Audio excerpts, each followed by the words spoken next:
Tasha, this is a question I've been asked a number of times, but maybe you can talk about what is community and how do we create this for one another and our younger people?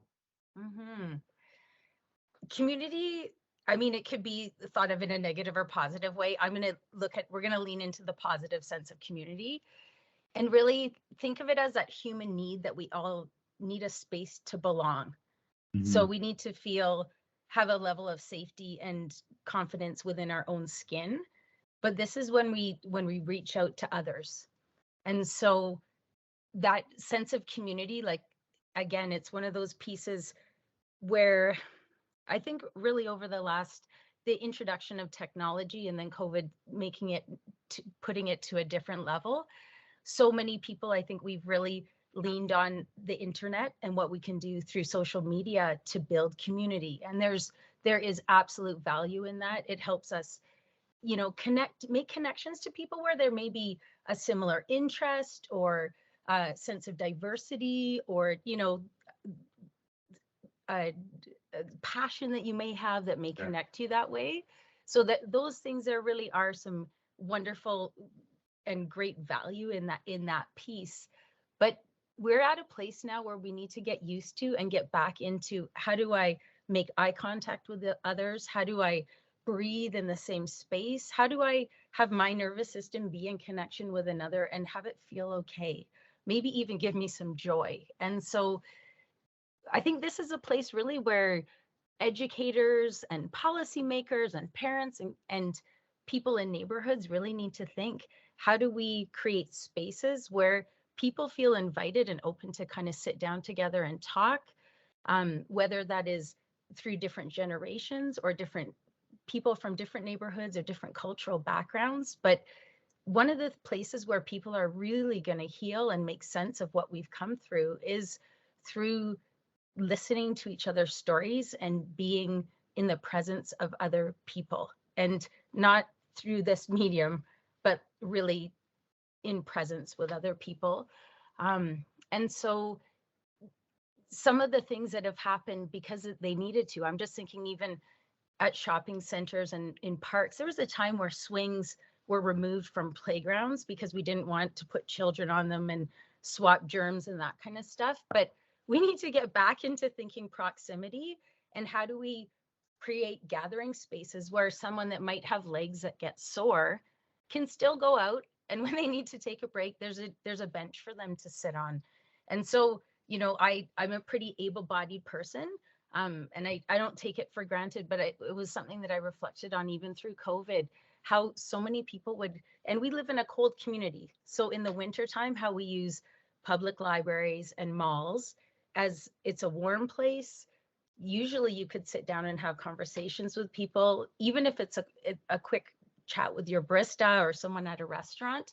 But how the benches were taken away, it made me really realize, like, my feet are killing. I've got to get out of this mall. And I'm like, what would it be like if I was someone that wasn't an able-bodied person, or I was, you know, an older body that needed, like, truly, I can't walk for that long. I need to sit down and have a rest. Like, I actually went to the mall because I could grab a coffee and have a little seat. And so I think that might be a place even for neighborhoods to think about, how do you take those green spaces and make sure there are spots for people to sit and congregate so that community may start to spark. And always there, through history, I think there's always a level of the arts that come back to building community, whether it's through music or dance, festivals, celebrations. But if we can think of, how do we create some of those spaces, not always to just celebrate, but add those elements that kind of naturally sort of draw people in. Um, I think that that's going to be a piece of us, again, moving forward in a really, really positive way. Yeah, that's great. Mhm. Teresa, what are some of your insights on this? Well, I love that you pointed out the malls, because it's funny. It's funny how therapists think, isn't it?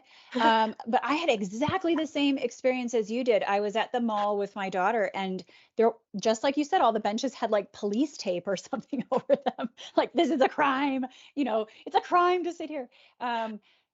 and we laugh about it now, but at the time I had the same thought. I thought, what if I had my grandmother with me or my mother who is in her 80s, right? And what would that be like? And then how does it cut off those spaces for people who might have limited mobility, or, are living in such a way that that just isn't possible anymore for them? And so I guess, for me, when I think of community, one of the things that I think of is that sense of belonging and the space that we all create with each other, for each other, together. And I think there's some opportunity now, that we're coming back to these spaces, and I hear this in some of the things that you're saying too, Tasha, for people to take opportunities to imagine what could be possible.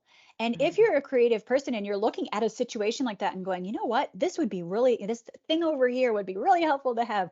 Maybe we can mix benches and art. Maybe we can, how can that be done? And then to somehow share that with the rest of your community. So whatever that looks like for you, I mean, I can think of many different places that could easily be considered a community. But it's that sense of creating belonging for everybody there. And that sense of when we're in this space together, we share of ourselves. And in sharing of ourselves and the things that we've been through, sharing, stuff that's happened to us and what we've been thinking and, things that we've been going through, we also create space for other people to feel confident and comfortable to come forward and say, hey, you know what, I went through this thing too. And so that it really is how we heal, I think, is there's some decision making around, maybe some people say, I don't need to talk about what happened. I just need to talk about where I'm going. And I say, great, you do that. And then there might be other people who say, it really helps for me to just share, in hindsight, I didn't even realize how underwater I was in the pandemic. Now I'm talking about it and going, God, that was really hard. But I'm able to share that in those spots, those spaces that have been created. And so ultimately, I think it's up to each one of us to ask that question.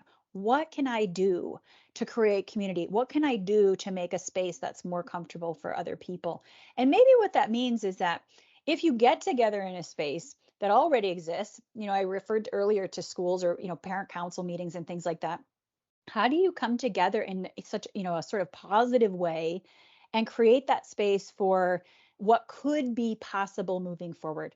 So if that's something having to do with the pandemic, if it's not, if it's something else where you go, you know what, we just really all need to be together sometimes.